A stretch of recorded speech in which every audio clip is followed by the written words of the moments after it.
Om Swastiastu. Perkenalkan, nama saya Dewa Gede Duki Janingrat. Saya dari kelas 2D dengan tiga NIM akhir 061. Di video kali ini, saya akan mempresentasikan tugas proyek statistika dengan judul Tingkat Pengangguran Terbuka atau TPT Provinsi NTB menurut Kabupaten atau Kota dalam bentuk persen. Di sini sudah bisa terlihat datanya. Data ini saya ambil dari BPS atau Badan Pusat Statistik Indonesia.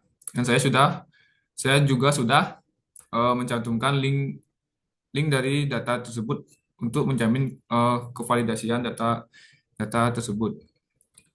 Dari data ini, saya mencoba membuat permasalahan statistik. Yang pertama itu seberapa besar perbedaan tingkat pengangguran di berbagai kabupaten atau kota di NTB. Yang kedua, bagaimana tingkat fluktuasi pengangguran di masing-masing kabupaten atau kota dari tahun 2020 sampai 2022. Yang ketiga, seberapa merata tingkat pengangguran antar kabupaten atau kota di NTB dibandingkan dengan rata-rata provinsi di NTB. Yang keempat, beberapa persen daerah di NTB memiliki tingkat pengangguran yang sangat ekstrem dibandingkan rata-rata provinsi. Yang kelima, bagaimana distribusi presentasi banyaknya pengangguran di seluruh kabupaten atau kota di Provinsi NTB selama tahun 2020 sampai tahun 2022. Yang keenam, di mana presentasi banyaknya pengangguran yang paling konsisten di kabupaten atau kota yang ada di Provinsi NTB selama 3 tahun terakhir. Yang ketujuh, seberapa besar perbedaan presentasi banyaknya pengangguran antar kabupaten atau kota pada tahun 2023. Dari pertanyaan-pertanyaan yang saya telah buat, saya dapatkan pengolahan data yang pertama itu saya mencari rata-rata per tahun untuk semua kabupaten dalam bentuk persen. Didapatlah pada tahun 2020 angka rata-rata itu sebanyak 4,243%. Untuk tahun 2021 itu 3,2425%. Untuk tahun 2022 itu 3,028%. Dari data-data tersebut, saya juga mencari rata-rata per kabupaten dalam 3 tahun dari 2020 sampai 2022 dalam bentuk persen persen juga. Didapatlah rata-rata dari keseluruhan kabupaten di NTB tersebut 3,1 sekian persen. Nah, dari data ini juga terdapat kabupaten atau kota Mataram yang paling tinggi untuk data penganggurannya itu sebanyak 6,01 sekian persen. Nah, itu saya juga mencari varian dari setiap tahun untuk semua kabupaten di NTB itu dari tahun 2020 didapat varian yaitu 1,300084%. Untuk di tahun 2021 didapat varian 1,51867%. Nah, untuk di tahun 2022 didapat varian 2,41306%. Setelah itu, saya juga mencari varian dan standar deviasi. Pada tahun 2020 didapat sekian, dan 2021 didapat sekian, 2022 juga terdapat sekian. Untuk standar deviasi, kalian bisa lihat di sini banyak angkanya. Dan seterusnya, saya juga mencari modusnya. Adapun modus di tahun 2020 terdapat yaitu Kota Mataram yang paling tinggi itu sebanyak 6,83%. Di tahun 2021 itu terdapat di Kabupaten Sumbawa Barat sebanyak 5,52%. Di tahun 2022 itu terdapat Kota Mataram sebanyak 6,03%. Dan saya juga mencari medianya. Pada tahun 2020 itu terdapat 4,09%, tahun 2021 itu 3,17%, dan tahun 2022 2,76%. Di sini saya juga mencari kuartilnya, kuartil, desil, dan teorema Chebyshev. Nah, untuk jawaban dari permasalahan pertama itu, data tingkat pengangguran terbuka atau TPT di Provinsi NTB menunjukkan variasi yang cukup signifikan antar wilayah selama periode 2020 sampai 2022. Jika kita melihat pola distribusinya, terlihat jelas bahwa kesenjangan antara kabupaten atau kota cenderung meningkat dari tahun ke tahun. Pada tahun 2020, disparitas terlihat antara kota Mataram sebagai wilayah dengan TPT tertinggi, itu sebanyak 6,83%, dan Kabupaten Bima sebagai terendah itu sebesar 2,84%. Dengan selisih mencapai 3,94%, pola serupa terulang di tahun 2021. Meskipun dengan eh, aktor yang berbeda, di mana Kabupaten Sumbawa Barat mencatat angka 5,52%, sementara Kabupaten Bima lagi-lagi menjadi yang terendah di angka 1,58%.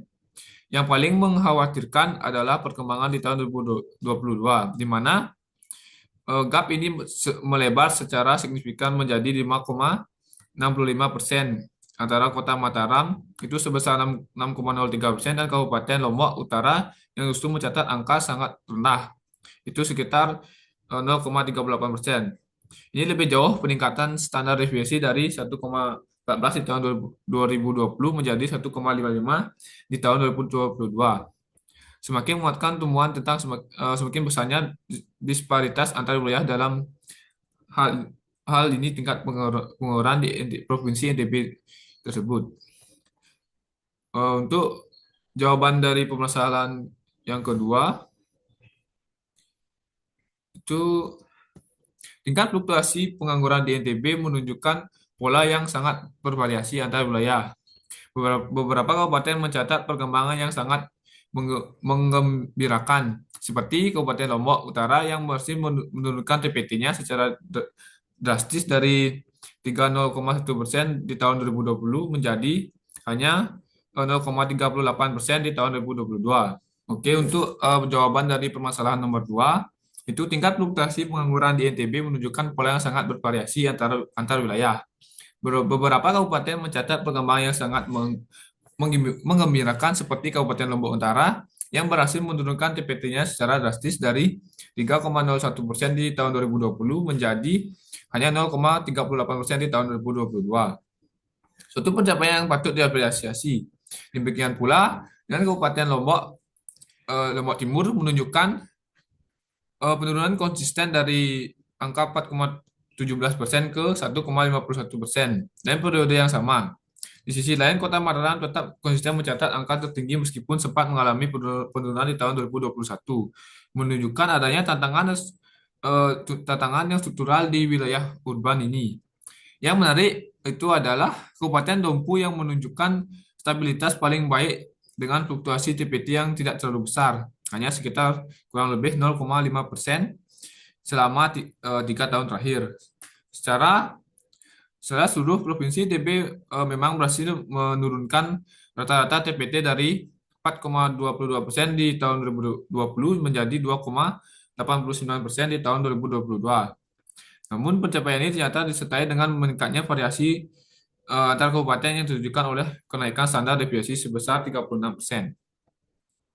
Selanjutnya, untuk jawaban dari permasalahan yang ketiga itu, ketika kita mengevaluasi tingkat kepemerataan distribusi pengangguran di NTB dengan menggunakan peringkat statistik terutama CBZ untuk tahun 2022, ditemukan beberapa temuan penting.